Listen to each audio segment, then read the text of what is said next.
부활절은 우리에게 참된 기쁨을 줍니다 라는 제목으로 오늘 말씀을 나누고자 합니다. 우리가 알고 있다시피 오늘은 부활절 감사절기로 부활절 감사 예배로 드려지는 날이고 그러한 예배입니다. 예수님이 이 땅에 오심, 그리고 저와 여러분을 위해서 십자가에 못 박혀 죽으심, 그리고 부활하심을 기뻐하는 그러한 날이 바로 오늘입니다. 오늘 말씀처럼 여러분, 왜 우리는 이 부활절에 기뻐할 수 있을까요? 부활절에 기뻐할 수 있는 참된 의미는 무엇일까요?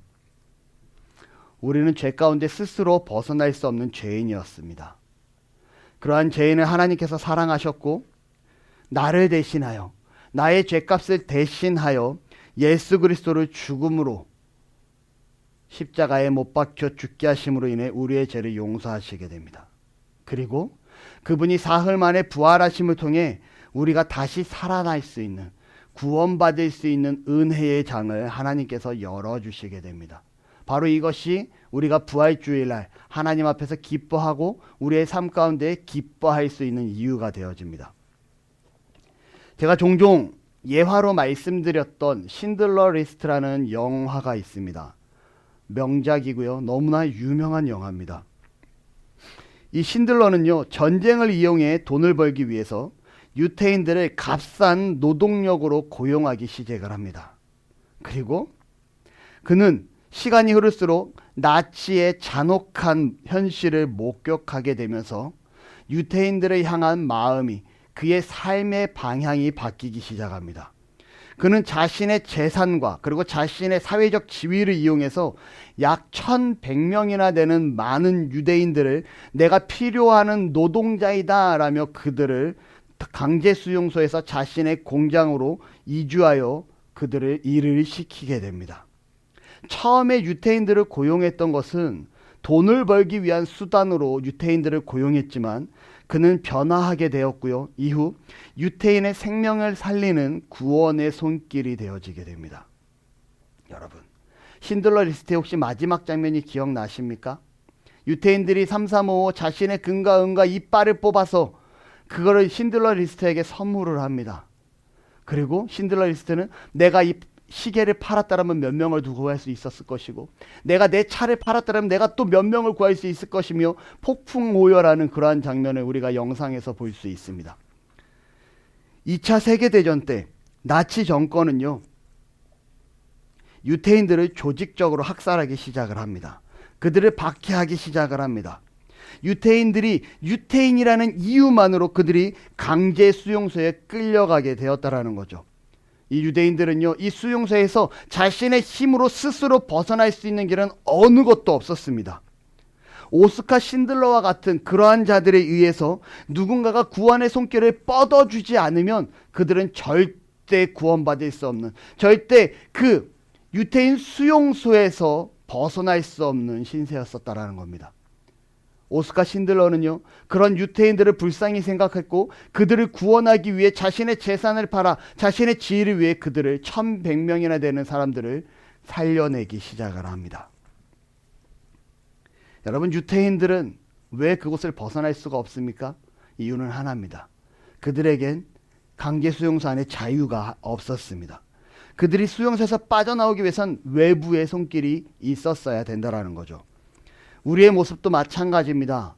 죄의 굴레에서 벗어날 수 없었던 우리는요, 정말 하나님의 은혜가 없이는 절대 구원에 이를 수 없었다라는 겁니다. 우리의 잘남도, 누구보다도 앞섬도, 우리의 높음도 어느 것 하나 내세워서 우리가 구원받을 수 있는 길이 없었다라는 겁니다. 구원받을 길이 없었던 이스라엘 백성들은요, 자신의 죄를 용서하기 위하여, 자신의 문제를 해결하기 위하여 자신들이 죄를 지었거나 혹은 대속죄일, 1년에 한 번 있는 이 대속죄일에 하나님 앞에 나아가 제물을 드리고 제사를 지내게 됩니다. 이때 제물된 동물들은요, 양이나 염소나 혹은 소 등으로 하나님 앞에 제물을 드리게 됩니다. 이 제물을 드리게 될 때 자신이 갖고 온 제물 앞에, 그 동물 앞에 자신이 동물에게 손을 얹고 자신의 죄를 전가시키게 됩니다. 나의 죄를 가져가라 라며 그 동물에게 손을 얹고 기도를 하게 되죠. 여러분, 죄의 전가, 이 전가란 뭐냐면요, 한번 말씀을 보겠습니다. 그가 번제물의 머리에 안수할지니 그를 위하여 기쁘시게 받으심이 되어 속죄가 될 것이라. 번제물, 동물들의 머리에 안수할지니 나의 죄를 가지고 이 동물들이 가져가기를 기도해라 라고 레위기에 기록되고요. 아론이 두 손으로 그 염소와 머리에 안수하여 이스라엘 자손의 모든 죄를 그 위에 자복하고, 무슨 말입니까? 대속죄일에 아론이 이스라엘의 대제사장으로서 염소 위에 안수기도 하고 이 죄를 가져가기 위해 죄를 전가시키는 장면이 기록됩니다. 고린도서 5장 21절에는요. 죄를 알지도 못하신 이를, 예수 그리스도를 가리킵니다. 우리를 대신하여 죄로 삼으신 것은, 나를 대신하여, 저와 여러분의 죄를 대신하여 예수님께서 이 죄를 다 뒤집어 쓰셨다, 자신이 가져가셨다라고 성경은 기록합니다. 베드로전서에는 뭐라고 기록합니까? 친히 나무에 달려 그 몸으로 우리의 죄를 담당하셨으니, 여기서 나무는 십자가를 가리키죠. 십자가에 달리신 그 예수 그리스도께서 친히 누구의 죄를 담당합니까? 저의 죄를, 여러분들의 죄를 예수님께서 담당하셨음을 보게 됩니다. 전가라는 건요, 내가 가지고 있는 것을 상대방에게 전해주는 것을 전가라고 합니다. 다시 말하면 내 죄를 제물된 염소나 제물된 소나 제물된 양에게 전가시키는 것, 내 죄를 예수 그리스도에게 전가시키는 것, 이것을 죄의 전가라고 합니다. 예수님께 우리의 죄를 우리가 전가시킵니다. 그렇기 때문에 하나님께서는요, 이것을 믿고 나아가는 자에게 죄가 없으시다라고 인정하여 주시는 거예요. 내 죄가 누구에게 갔다고요? 예수님께로 갔다고요. 이 죄가 전가된 제물은요, 어떻게 하는지 아십니까? 그 제물을 잡아 각을 뜨고 피를 흘리게 됩니다. 번제의 방식에 따라 아니면 상황에 따라 이 피를 제단 위에 올려서 불사르기도 하고요. 대속죄일에는요, 이 피를 받아서 대제사장이 지성소에 들어가 법궤 위에 있는 시은자 위에다 이 피를 뿌리게 됩니다. 그리고 하나님께서는 그 뿌려진 피를 보고 우리의 죄를 용서하시게 되죠. 바로 이것이 무엇이냐면 구약에 제시된 죄 용서의 방법입니다. 다시 말하면요, 죄가 전가시키고 죽음을 대신하지 아니하고는 어떠한 죄 용서도 이루어지지 아니하는 성경에 기록된 구약의 제사의 방식이었다라는 겁니다. 다시 말하면 예수님께서 저와 여러분의 죄를 자신에게 스스로 전가시켰고요, 우리를 대신하여 십자가에서 제물되어 죽어주신 것, 이것이 우리는 하나님 앞에서 은혜입니다. 우리가 이것을 기억해야 돼요. 예수님의 십자가에 못 박히심이 그냥 역사적인 사실로 그냥 성경에 기록되었구나라고 끝날 것이 아니라 나의 죄 때문에 나의 죄를 전가시키기 위하여, 나의 죄를 대신 지시기 위하여 그분이 십자가에 못 박혀 죽으셨구나라는 이 확실한 그분의 사랑의 은혜를 여러분 기억하시기를 소망합니다. 예수님의 제물 되심을 우리가 더욱더 바르게 알기 위해서는요, 대속죄일과 유월절에 대해서 우리가 좀 알아야 될 것 같습니다. 대속죄일은 1년에 한 번 드리는 제사의 날입니다. 이스라엘 전체의 공동체가, 이스라엘 공동체 전체가 하나님 앞에 1년 동안 지었던 그 죄를 고백하고 용서하는 날이 대속죄일입니다. 레위기 16장에도 기록되고요, 레위기 23장에도 기록됩니다. 대제사장은요, 몸을 씻고 흰 세마포 옷을 입습니다. 이 맛은, 이건 무엇이냐면요, 본인을 정결케 하는 거예요. 하나님 앞에 흰 옷을 입음으로 정결케 하고 몸을 씻음으로 정결케 하는, 자신이 하나님 앞에 낮아지고 정결한 모습으로 나아가고자 하는 의식을 표현합니다. 그리고 두 염소를 준비하죠. 여러분, 레위기 16장 21절에 아론이 대제사장으로 어떻게 합니까? 두 손으로 그 염소의 머리에 안수하여 라고 얘기합니다. 이 두 마리의 염소를 준비하는 거예요. 그리고 두 마리의 염소를 준비하고 그 두 마리 염소에 무엇을 합니까? 안수합니다. 그리고 안수하고 제비를 뽑죠. 어떤 염소가 뽑힐지 모르지만 제비를 뽑습니다. 제비를 뽑아서 한 마리 염소는 각을 떼서 어떻게 합니까? 피를 쏟아 하나님의 머무시는 지성소 안에 시은자 위에다 피를 붓게 되고요. 또 한 마리 염소는 아사셀 염소라고 합니다. 여러분 들어보셨습니까? 아사셀 염소는 무엇이냐면요, 이스라엘 군중을 길에 세웁니다. 그리고 그 길 가운데로 이 아사셀 염소가 지나가게 하죠. 이때 수많은 사람들이 이 아사셀 염소를 향해서 침을 뱉고 발로 차고 그의 털을 뜯고 몽둥이로 때리기 시작을 합니다. 그러면서 그들이 무엇을 합니까? 나의 죄를 대신 지고 가라 라며 그들이 이 염소에게 자신의 죄를 전가시키게 되죠. 그리고 이 아사셀 염소는요, 광야에 버려지게 됩니다. 온몸이 멍든 채로, 온몸이 피를 흘리는 채로 광야에 버려진 이 염소는 어떻게 될까요? 사나운 맹수에게 잡아먹혀 죽든가 아니면 광야에서 병들어 죽게 됩니다. 여러분, 두 마리의 염소, 하나는 피를 쏟아서 씌은 자 위에 그 피를 뿌림으로 하나님 앞에 죄용서를 하고요, 한 마리는 내 죄를 용서하라 하고 내 죄를 가져가라 하며 그가 몽둥이에 맞고 뜯기며 결국 광야에 벌어지는 흰새로 나아가게 됩니다. 대속죄일은요, 이렇게 함으로써 이스라엘 백성들이 하나님 앞에 죄를 용서하게 돼요. 또 다른 절기가 있습니다. 유월절입니다. 여러분, 유월절이 어떤 사건으로 시작된 절기인지 아십니까? 이스라엘 백성들이요, 애굽 땅에서 가나안 땅으로 모세라는 지도자와 함께 출애굽하려 합니다. 마음이 강팍했던 바울은요, 이스라엘 백성들을 놓아주지 않아요. 나일강이 피가 되고요, 정말 수많은 재앙이 오지만 강팍했던 바로왕은 이스라엘 백성들을 여전히 애굽에서 놓아주지 않습니다. 마지막 10번째 재앙으로 장자의 재앙이 임하게 되고요, 이 장자의 재앙이 임하기 전에 하나님께서 이스라엘 백성에게 말씀하십니다.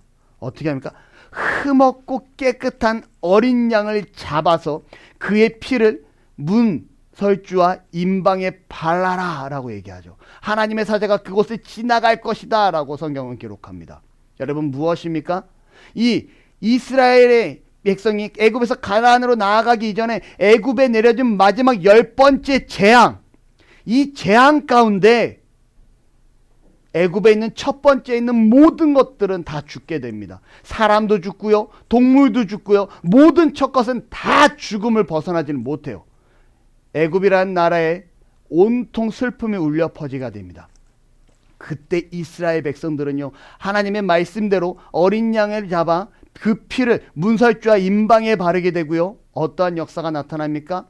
하나님의 사자가 이스라엘 백성의 문설주에 피가 발린 그 집은 장자의 죽음에서 벗어나는 은혜를 경험하게 됩니다.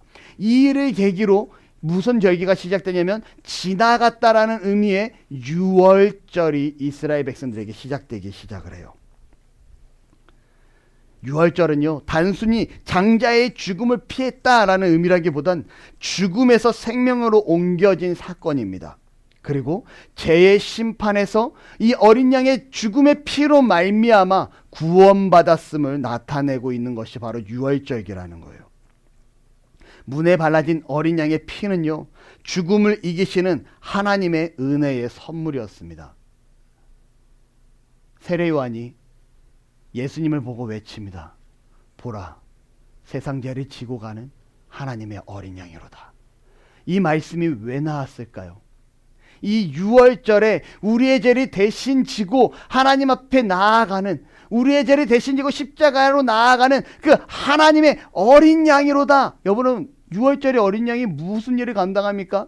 죽음으로 피를 흘리고 그 피를 문설주에 바름으로 구원받는 길에 이르게 하잖아요. 이 모습이 바로 앞으로 십자가에 못 박히실 예수 그리스도를 예표했고요, 그 예수 그리스도를 바라본 세례 요한은 정확하게 얘기합니다.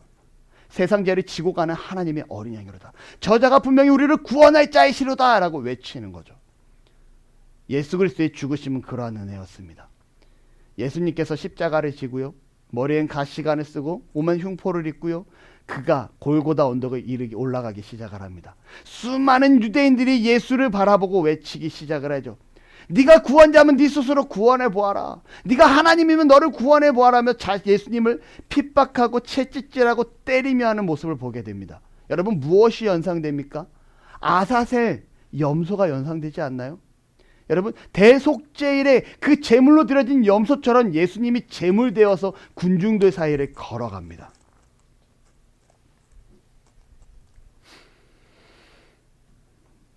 이 모든 것들이 누구의 은혜입니까? 예수님께서 저와 여러분의 죄를 대신하시기 위하여 이 땅에서 고통당하시고 죽으신 하나님의 은혜라는 사실을 여러분 기억하시기를 바랍니다. 다시 말하면요, 내 능력과 내 힘으로, 나의 잘남과 나의 유능함을 가지고서는 어떠한 것도 하나님 앞에 구원의 길로 나아갈 수 없다라는 겁니다. 오직 우리가 구원받을 수 있는 길은 오직 하나, 예수 그리스도. 여러분 이 사실을 기억하시기 바랍니다. 구약 성경에 보면요, 율법이 있습니다. 이 율법은 하나님이 우리에게 주신 법이었어요. 레위기 18장 5절에 보니까 사람이 이 율법을 행하면 그것으로 말미암아 살리라. 신명기 30장 16절에 곧 내가 오늘 내게 명령하고 내 하나님 여호와를 사랑하고 그 모든 길로 행하며 그 명령과 규례와 법도를 지키라. 그리하면 내가 생존할 것이고 번성할 것이다. 내가 살아날 것이다 라고 얘기합니다. 구약이 뭐라고 얘기합니까? 이 율법을 지키고 순종하고 나아가면 구원받을 것이다. 영원히 살 것이다 라고 성경은 기록하고 있다라는 거예요. 그런데 여러분, 우리가 이 율법을 완벽히 지키면 살 수 있는데 우리가 이 율법을 완벽히 지킬 수 있습니까? 여러분, 내가 법을 완벽히 지킬 수 있습니다 하는 분들이 계십니까? 우리는 완벽하게 지킬 수 없습니다. 미워하는 것도 성경은 살인하는 것이다, 죄다라고 얘기해요.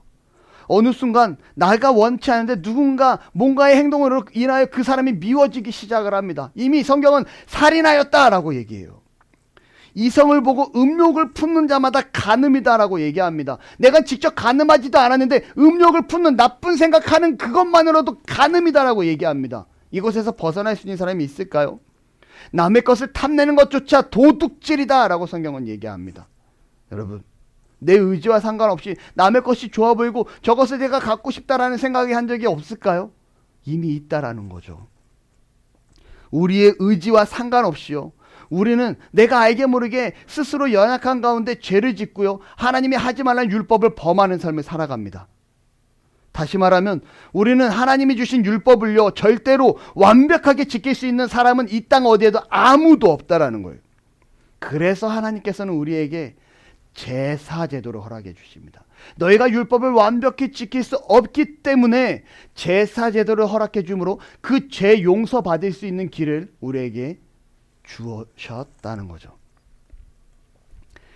하나님 앞에 나아갑니다. 하나님, 제가 이러한 죄를 지었습니다. 오늘도 동물의 피를 쏟고 각을 뜹니다. 또 하나의 동물을 희생시킵니다. 나의 죄를 용서해 주옵소서. 여러분, 그 동물을 잡는다는 게 쉬운 일일까요? 여러분, 살아있는 짐승을 목을 따고요, 그 피를 흐르고 내장을 가르고 그 부리에 던지고 그 흐르는 피를 보고한다는 게 쉬운 일일까요? 절대 쉽지 않다라는 거죠. 나의 죄 때문에 대신 죽음을 당하는 이 동물을 바라보며 나는 스스로 각성하게 됩니다. 내가 이렇게 살면 안 되는데, 내가 다시금 또 이런 짓을 벌이면 안 되는데 라고 스스로 깨닫게 되는 거죠. 우리의 힘으로는 절대 구원에 이를 수 없는, 내 능력으로는 절대 구원받을 수 없는 그러한 연약한 존재, 그러한 우리를 위해 끊임없이 이 피의 제사를 반복할 수밖에 없는 저와 여러분을 위해 하나님은 다시금 은혜를 허락해 주십니다. 어떠한 은혜입니까? 5절 한번 같이 읽습니다. 시작. 그가 찔림은 우리의 허물 때문이요 그가 상함은 우리의 죄악 때문이라. 그가 징계를 받음으로 우리는 평화를 누리고 그가 채찍에 맞음으로 우리는 나음을 받았도다. 우리는 다 양 같아서 그릇 행하여 각기 제 길로 갔거늘 여호와께서는 우리 모두의 죄악을 그에게 담당시키셨도다. 우리 스스로의 힘으로 절대 구원에 이를 수 없는 죄인이었는데요, 매번 죄를 지을 때마다 하나님 앞에 제사를 지내야 됐고, 대속죄일마다 하나님 앞에 모든 이스라엘 백성이 제사로 나아가야 됐음에도 불구하고 하나님은 이미 이사야서의 예언을 통해서 그러한 일을 이제 내가 메시아를 보냄을 통하여 너희의 모든 죄를 속량하게노라라고 약속하십니다. 하나님께서 예수님을 우리의 곁으로 보내주셨고, 그를 통하여 우리가 다시는 제사라는 고통 가운데 우리의 죄를 용서받기 위해 나아가지 아니하도 되는, 이제는 믿고 바라보기만 하면, 그 사실을 우리 스스로 믿기만 하면 이제는 구원이라는 길을 허락해 주십니다. 특별 새벽 기도의 기간에요, 요한복음의 말씀을 통해 예수님께서 십자가에 달리기까지의 시간적인 흐름을 쫓아갑니다. 그리고 오늘 예수님께서 십자가에 죽으신 이후 부활하신 이후의 말씀을 함께 나누게 됩니다. 요한복음 20장 말씀에 보면요, 막달라 마리아가 등장을 해요. 예수님께서 7 귀신 들렸던 이 여성 막달라 마리아, 그 여성을 예수님의 말씀으로 귀신을 쫓아내 주시고 이 막달라 마리아가 충성 봉사하며 예수님의 사역을 옆에서 후원하고 돕게 됩니다. 예수님으로부터 받은 은혜가 있어 너무나 감사하고 감격하여 그 앞에 온전히 따르던 신실한 여성이었다라는 거예요. 예수님이 십자가에 못 박혀 죽으실 때 그 앞에 있던 여성 중에 하나도 이 막달라 마리아입니다. 여러분, 이 마리아가요, 예수님의 무덤을 찾아와요. 근데 여러분, 예수님의 무덤은 열려있고 예수님의 시신은 보이지 않습니다. 그가 무덤을 아무리 둘러봐도 예수님의 시신은 보이지 않아요. 그가 눈물을 머금고 제자들에게 찾아갑니다. 베드로와 요한을 만나죠. 예수의 시신이 사라졌다. 베드로와 요한이 서로 마주본 후에 무덤가로 달려오게 됩니다. 베드로와 요한도 아무리 예수님의 무덤을 찾아보지만 그 예수님의 무덤가에 예수님의 시신이 보이지 않아요. 분명히 예수님께서는 내가 부활할 것이다 라고 말씀하셨는데, 내가 다시 살아날 것이다 라고 말씀하셨는데, 이 막달라 마리아와 베드로와 요한은요, 그 예수님의 말씀이 머릿속에 있지 않습니다. 단지 없어진 그 예수님의 시신이 사라졌음에 온통 전신이 팔리고 그들이 어찌할 바를 모르는, 베드로와 요한은요, 어떤 연유인지 그곳을 떠나 다른 곳으로 가게 되고요, 그곳에서 먼 발치에서 막달라 마리아가 눈물을 흘리며 울고 있게 됩니다. 여러분, 사랑하는 예수 그리스도가 사라졌어요. 그 죽어서조차 사랑하기 원했던, 그 온전히 그분만을 따르기 원했는데 그분이 눈에 보이지 않습니다. 먼 발치에서 눈물을 흘리죠. 그러던 중에 다시금 무덤가를 들여다봅니다. 혹시나 하는 마음에 무덤을 보죠. 여러분, 2명의 천사가 예수의 시신이 놓였던 곳에 한 명은 머리편에, 한 명은 발편에 앉아 있습니다. 그리고 말하죠. 왜 울고 있느냐? 막달라 마리아가 얘기합니다. 누군가 예수님의 시신을 옮겨갔습니다. 내가 이분이 어디에 계신지 모르겠습니다. 이분이 너무 그립고 이분이 너무나 보고 싶습니다. 죽은 그분이라 할지라도 그분 앞에 같이 있고 싶습니다. 그러자 이때 뒤에 있던 누군가가 서 있게 됩니다. 여러분, 그 뒤에 누가 서 있냐면 그 눈물로 고백하고 있는 마리아의 뒤에 예수님이 서 계심을 보게 됩니다. 여러분, 예수님이 마리아에 대해 서 있는데 마리아는요, 그 부활하신 예수님인지 깨닫지 못해요. 그분이 예수님인지를 전혀 모릅니다. 마리아는 어떻게 하는지 아십니까? 그 무덤을 지키는, 그 무덤가들을 책임지는 동산지기인지 알아요. 그러고 말합니다. 다 예수님을 옮기셨거든 어디로 옮겼는지 말씀해 주시기 바랍니다. 내가 그분을 모셔오겠습니다. 그분을 찾아오겠습니다. 부활하신 예수님인데, 그토록 본인이 사랑했고 그토록 신실히 따랐고 그토록 함께하기 원했던 그 예수님이셨는데 마리아가 깨닫지 못해요. 그 앞에 선 분이 부활하신 예수 그리스도임을 알지 못합니다. 그리고 예수님께서 말씀하시죠. 마리아야. 여러분, 이 마리아라는 음성은 무엇입니까? 귀신 들려서 고통 가운데 그 귀신의 억압 가운데 살아가고 있던 이 마리아에게 예수님이 찾아오셨고요, 그 찾아오신 예수님이 뭐라 하십니까? 마리아야 부르시며 그 7 귀신을 쫓아주십니다. 그 7 귀신을 쫓아주신 그 사건이 지금 다시금 마리아에게 부활하셔서 나타나시고 하시니 마리아야 동일한 음성으로 들려주십니다. 마리아가 깨닫기 시작을 해요. 예수님이 부활하셨구나. 내가 사랑했던 그분이 내 눈앞에 계시는구나. 내가 그토록 찾아 나아갔던 그분이 내 앞에 지금 서 계시구나 하고 그가 눈물로 그 앞에 안기기 시작을 합니다. 여러분, 기쁘지 아니합니까? 애타게 기다리고 찾았던 그가 지금 눈앞에 있다라는. 한데 여러분, 이 여인은요, 그 어떠한 사람보다도 예수님을 신실히 따랐던 자였습니다. 예수님의 죽음을 누구보다 슬퍼했던 여성이었습니다. 그런데 그 여성이요, 그랬던 자가 예수님이 부활하시고 자신의 눈앞에 있음에도 그분이 예수님인지 깨닫지 못하는 장면이 성경에 기록되고 있었다라는 거예요. 오히려 예수님께서 마리아를 부르시자 그때야 비로소 예수님이 부활하셨음을 깨닫는 마리아의 모습을 보게 됩니다. 오늘날 많은 사람들이요, 이 땅 가운데 구원의 소식을 들어요. 복음이 선포됩니다. 너무나 안타까운 것은요, 그 구원의 소식은 듣고 선포되어 들리지만 너무나 많은 자들이 깨닫지 못하는 모습을 보여줍니다. 그리스도인으로 살아가지 못하는 모습을 보여줍니다. 복음이 눈앞에 선포되어졌고 마음 가운데 들려졌음에도 불구하고 그들이 예수 그리스도의 구원을 바라보지 않는다라는 거예요. 너무나 많은 자들이 그저 선포되어진 역사적인 진실이라고 치부해버리고 예수를 믿지 않습니다. 선포된 말씀은 동일한데 전혀 다른 모습이 보여요. 누군가는 그 복음의 말씀을 듣고 하나님 앞에 나와 예배하고 내가 하나님 앞에 그리스도인으로 살겠습니다라고 세례를 받고 성도로서 나아가는 반면, 성찬에 참여하는 반면, 누구는 그 복음의 소식을 들었지만 여전히 깨닫지 못하고 어둠 가운데 구원받지 못한 삶을 살아갑니다. 왜 우리가 기뻐할 수 있습니까? 마리아에게 찾아오셔서 마리아야라고 부르신 그 예수님의 음성이 저와 여러분에게 들려진 하나님의 음성임을 기억하시기 바랍니다. 우리를 찾아오셨고요. 우리가 알지 못하던 그 가운데, 말씀 가운데 헤매고 방황하던 가운데 주님이 부활하셔서 말씀하시는 거예요. 내가 돌아왔노라. 내가 너를 위하여 살아났노라. 내가 너와 함께 하노라. 여러분, 그 구원의 음성이 누구에게 들려졌습니까? 이 시간 저와 여러분에게 들려졌습니다. 선포되어진 하나님의 말씀이라고요. 근데 우리가 왜 감격하지 않냐고요. 감격할 수밖에 없잖아요. 그분이 나를 찾아오셨으면 다 죽어가는 영혼들 가운데 그분이 우리를 사랑하셨고 그분이 우리를 주의 전으로 불어 모으셨습니다. 그분이 우리를 주 앞에서 살아갈 수 있는 은혜를 허락해 주셨습니다. 우리가 기뻐할 수 있는 이유가 무엇입니까? 부활절에 하나님께 감사할 수 있는 이유가 무엇입니까? 이 부활절에 하나님께 축제를 올려드릴 수 있는 이유가 무엇입니까?